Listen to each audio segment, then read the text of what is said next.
یہ حقیقت ہے کہ اللہ رب العزت نے ہم سب کو اس دنیا میں جو پیدا کیا ہے تو اللہ نے اس کے بارے میں فرمایا لَقَدْ خَلَقْنَا الْإِنسَانَ فِي كَبَدٍ، ہم نے انسان کو مشقتوں میں گھرا ہوا پیدا کیا۔ تو انسان کی زندگی میں حالات ہمیشہ دو طرح کے ہوتے ہیں، کبھی اچھے حالات ہوتے ہیں، مال بھی حاصل رہتا ہے، دولت حاصل رہتی ہے، جائیداد پاس ہوتے ہیں، اولاد سے خوشی ملتی ہے، بیوی اچھی مل جاتی ہے، عورت کو شوہر اچھا مل جاتا ہے، اسے بہت ساری نعمتیں حاصل رہتی ہیں۔ اور کبھی حالات ذرا دوسرے طرح کے ہوتے ہیں، حالات یہ ہوتے ہیں کہ مصیبتیں آئی رہتی ہیں، بیماری ملی رہتی ہے، رزق میں تنگی ہو جاتی ہے، کبھی مال و دولت میں تنگی ہو جاتی ہے، کبھی اولاد کی طرف سے پریشانی، کبھی بیوی بال بچوں کی طرف سے پریشانی۔ اور یہ جو پریشانی کا سلسلہ ہے اللہ تعالیٰ نے اس کے بارے میں قرآن پاک میں بیان کر دیا ہے۔ اللہ تعالیٰ قرآن میں فرماتا ہے وَلَنَبْلُوَنَّكُمْ وَلَنَبْلُوَنَّكُمْ، ہم تمہیں ضرور بے ضرور آزمائیں گے، بِشَيْءٍ مِّنَ الْخَوْفِ، تھوڑا سا ڈر دے کر، وَالْجُوعِ، تھوڑا سا بھوک دے کر، وَنَقْصٍ مِّنَ الْأَمْوَالِ، مال میں تھوڑی سی کمی کر کے، وَالْأَنفُسِ، تمہارے جان میں کمی کر کے، یعنی تمہیں بیماری دے کر، تمہاری اولاد کو تم سے لے کر، تمہاری اولاد کو بیماری دے کر، وَالثَّمَرَاتِ، تمہارے پھلوں میں کمی کر کے، یعنی تمہاری تجارت کو کساد بازاری کا شکار بنا کر، یعنی تمہاری تجارت کو ٹھپ کر کے،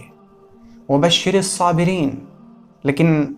ایسی حالت میں کرنا کیا ہے؟ ہم جو تمہیں آزمائیں گے، ہم جو تمہیں تکلیفیں دیں گے، مشقتیں، پریشانیاں، مصیبتیں، یہ سب کچھ دیں گے تو تمہیں ان میں کرنا کیا ہے؟ صبر کرنا ہے۔ اور جب تمہاری حالت اچھی ہو، تمہیں ہر طرح کی نعمتیں ملی ہوئی ہوں، پھر اس وقت تمہیں کرنا کیا ہے؟ اس وقت تمہیں شکر کرنا ہے۔ اور اللہ تعالیٰ قرآن پاک میں بڑے عجیب و غریب انداز میں کہتا ہے، اور آپ اگر درد دل کے ساتھ اس آیت کو پڑھیں نا، میں آپ کو یقین کے ساتھ کہہ سکتا ہوں کہ اگر آپ اپنے دل میں درد رکھتے ہوں، اگر آپ کے دل میں اللہ کی محبت ہو، اور آپ اس آیت کے اس ٹکڑے کو پڑھیں جس میں اللہ تعالیٰ فرماتا ہے وَقَلِيلٌ مِّنْ عِبَادِيَ الشَّكُورُ، وَقَلِيلٌ مِّنْ عِبَادِيَ الشَّكُورُ، میرے بندوں میں شکر گزار بڑے کم ہیں۔ آپ کو آپ کی آنکھیں آنسو بہائیں گی اس انداز کو پڑھ کر کہ اللہ جو رب ہے، جو مالک ہے، جو انسان کو پیدا کرتا ہے، خلقہ من نطفۃ، ایک نطفے سے پیدا کرتا ہے، فقدرہ، پھر اسے ٹھیک ٹھاک کرتا ہے، ثم السبیل یسرہ، پھر اسے راستہ دکھاتا ہے کہ تمہیں ماں کے پیٹ سے باہر کیسے آنا ہے، پھر تمہیں اپنی زندگی کیسے گزارنی ہے، اور پھر اسے دنیا میں ساری نعمتیں دیتا ہے، اسے آنکھ، ناک، کان، سانس لینے کے لیے یہ نالیاں، سانس کی نالیاں، غذا کی نالی، ہر چیز، اور انسان اپنے جسم میں غور کرے، اس کے جسم میں کتنے نظام ایک ساتھ کام کر رہے ہیں، یہ سب کچھ دیتا ہے۔ پھر وہ دیکھتا ہے اپنے بندے کو، یہ بندہ میری نافرمانی کر رہا ہے، یہ بندہ میرا شکر ادا نہیں کرتا، یہ بندہ میری راہ سے ہٹا ہوا ہے، تو اسے کیسا لگتا ہوگا؟ آپ نے کبھی غور کیا ہے؟ اللہ رب العزت جب اپنے بندے کو نافرمانی میں دیکھتا ہوگا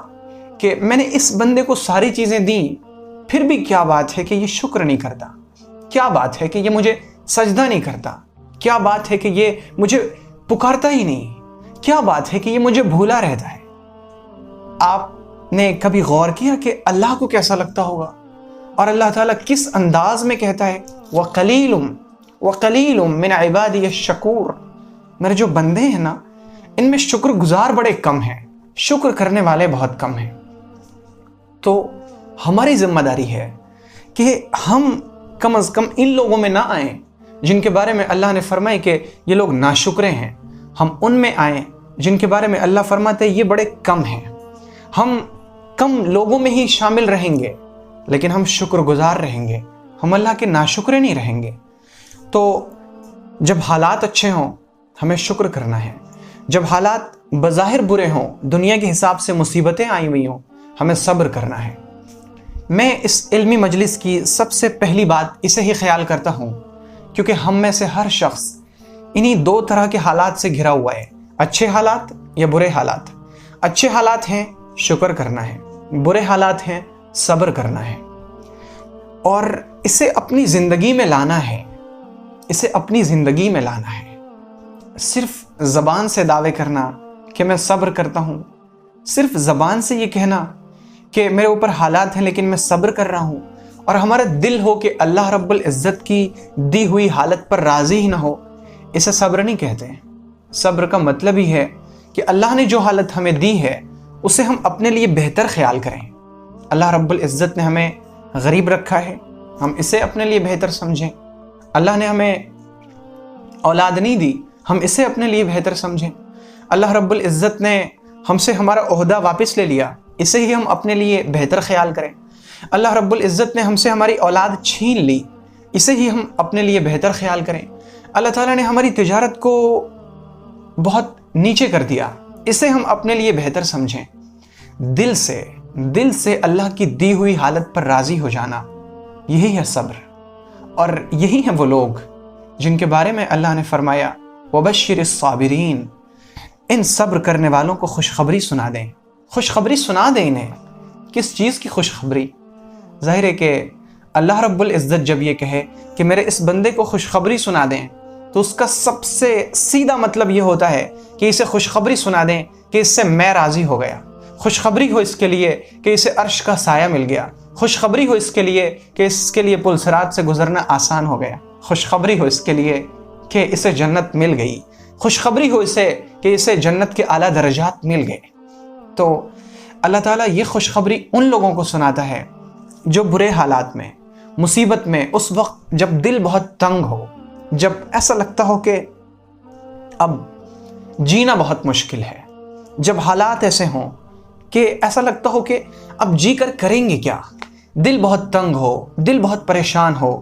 اور کیفیت یہ ہو کہ زمین اپنی کشادگی کے باوجود بہت تنگ محسوس ہونے لگے۔ ایسی حالت میں صبر کرنا،